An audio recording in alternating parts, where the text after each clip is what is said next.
नमस्ते, आप सबका हमारे चैनल में हार्दिक स्वागत है।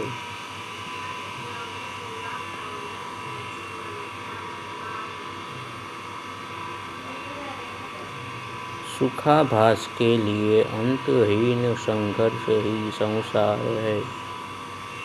इसकी व्याख्या करते हैं। हर आदमी सुखी होने के लिए बाध्य है, तब तक आराम से बैठना असंभव है। सुखी आदमी ही समस्या रहित समाधान में जी सकता है। यह समझ में आने पर फिर यंत्रवत सुख का पीछा नहीं होता, अपितु योजनाबद्ध तरीके से सुख पाने की कोशिश शुरू हो जाती है। यह कोशिश साधना का रूप ले लेती है। सुख की दृष्टि से हर एक व्यक्ति साधक है, पशु पक्षी ही नहीं, पेड़ पौधे भी। उनमें भी यह प्रवृत्ति स्पष्ट रूप से देखी जा सकती है। मनुष्य इसे स्पष्ट रूप से समझ सकता है और ठोस तरीके से कुछ कर सकता है। सुख पाने के दो तरीके हैं, आत्मनिर्भर, परनिर्भर। श्री कृष्ण ने दोनों बात कह दी है। जो आदमी आत्मनिर्भर है वह स्वस्थ है और सुखी है। इसमें सुख भीतर से आता है। जो परनिर्भर है वह इच्छा द्वेष से उत्पन्न सुख दुख के द्वंद्व में पड़ा है। इसमें सुख दूसरे से मिलता है और इसी कारण से यह द्वंद्व का रूप ले लेता है। अपने आप से सुखी तो निर्द्वंद्व होता है। न वह किसी को दुख देता है, न किसी से दुखी होता है। जिससे कोई भी जीव उद्वेग को प्राप्त नहीं होता और जो स्वयं भी किसी जीव से उद्वेग को प्राप्त नहीं होता। सिर्फ एक ही सुख सुरक्षित है, वह जो भीतर से प्रकट होता है। कोई औषधि न मिलने पर वहाँ कहाँ मिलेगी, आदमी इसकी तलाश करता है और वहाँ जाता है। इस तरह सच्चे और स्थायी सुख की तलाश में खोजी अंतर यात्रा करता है। उसने अनुभवियों से सुना होता है कि वह अपने भीतर ही मिलेगा, तो दूसरी जगह ढूंढने से ज़्यादा व्यर्थ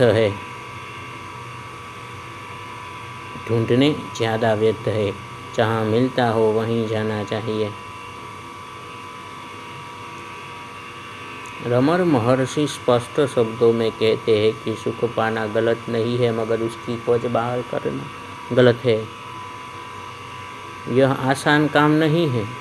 यह समझ में आने पर भी बाहरी जगत से सुख पाने की आदत के कारण आक्रामकता बनी रहती है। इसके लिए कुछ करना पड़ता है। इसमें देह शिथिलीकरण अभ्यास, रिलैक्सेशन प्रैक्टिस बहुत उपयोगी होती है। हमारे पुराने शिक्षक हरगोविंद जी का इस पर पूरा जोर ही नहीं है। वे वर्षों तक यह स्वशिथिलीकरण अभ्यास करते रहे हैं।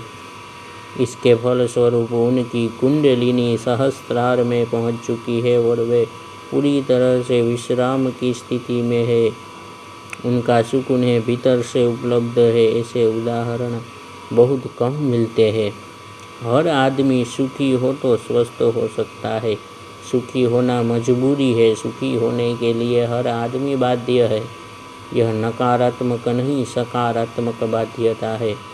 हमने उसके केवल नकारात्मक रूप को ही जाना है।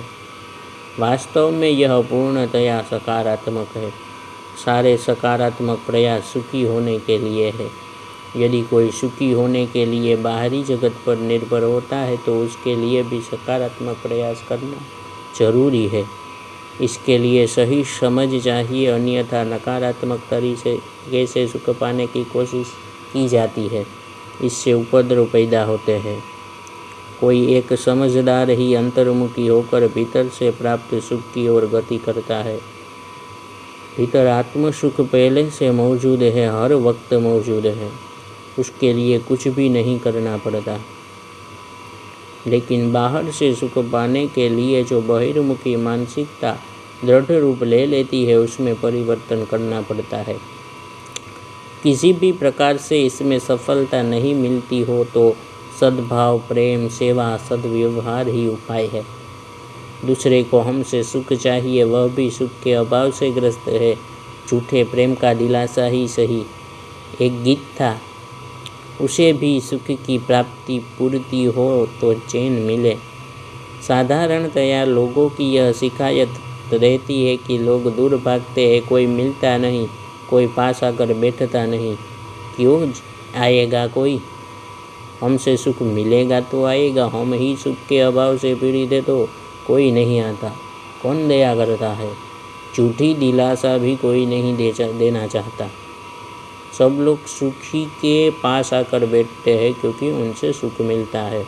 दुखी से दूर भागते हैं क्योंकि वहाँ सुख का अनुभव नहीं होता। इसलिए उपाय तो एक ही है, हम ही विश्राम साधना द्वारा स्व में स्थित होकर आत्म सुख का अनुभव करें।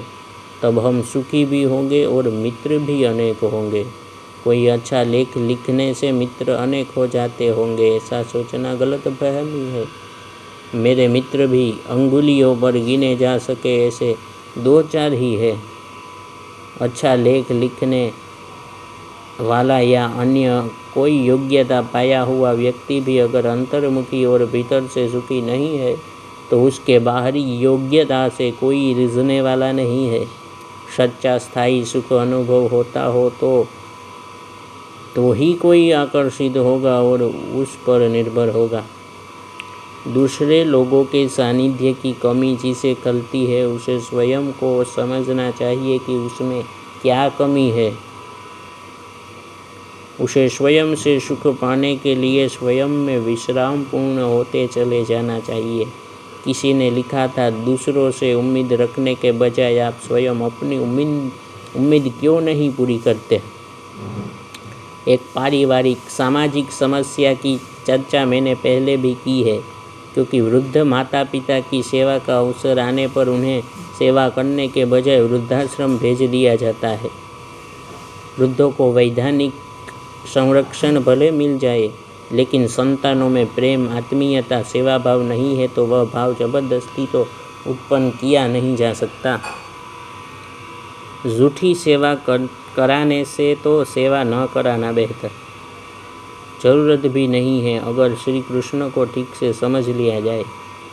इसमें एक साथ दोनों घटनाएं घटती है। जैसे जैसे व्यक्ति आत्मनिर्भर होता जाता है, भीतर आत्म सुख अनुभव में आता है, वैसे वैसे दूसरों पर निर्भरता भी खत्म होने लगती है। जो लोग आत्मा को नहीं मानते, उन्हें भी आत्म सुख का महत्व समझ में आता है। भीतर आत्म सुख है ही नहीं और बाहर दूसरों पर निर्भर है तो अहंकार की लड़ाइयाँ चलती है। संतानों पर दबाव डाला जाता है कि उन्हें वृद्ध माँ बाप की सेवा करनी चाहिए। उन्होंने पढ़ाया लिखा है, बड़ा किया है, उनके लिए तमाम कष्ट सहे हैं। एक तरह से ये लेन देन की व्यापारिक भाषा की बात हो गई। संतानें अहंकारी और स्वार्थी है तो वे इस झांसे में नहीं आती। उनके लिए यह झांसा ही है। चाहे जितने मानवता के तर्क प्रस्तुत किए जाए, यह तो माँ बाप आध्यात्मिक समझ रखते हो, सही मार्गदर्शन पाकर अपने भीतर आत्मसुख अनुभव करने में सक्षम हो गए हो तो बाजी पलटती है।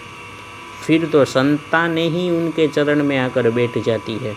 राजा महाराजा ऋषियों के चरणों में क्यों आकर बैठते थे?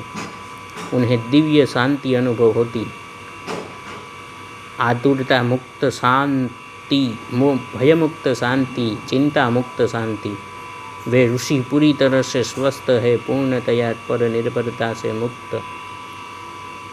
यह कोई पक्षपात वाली बात नहीं है कि क्यों इस संसार में कोई सुखी और दुखी है, अपितु यह तो आध्यात्मिक मार्गदर्शन समझने की बात है जो हर एक के लिए है। श्री कृष्ण इसके मर्म को अच्छी तरह से जानते हैं, इसलिए गीता रहस्य बताने वाले से बढ़कर उनका प्रिय कार्य करने वाला मनुष्य में कोई भी नहीं है।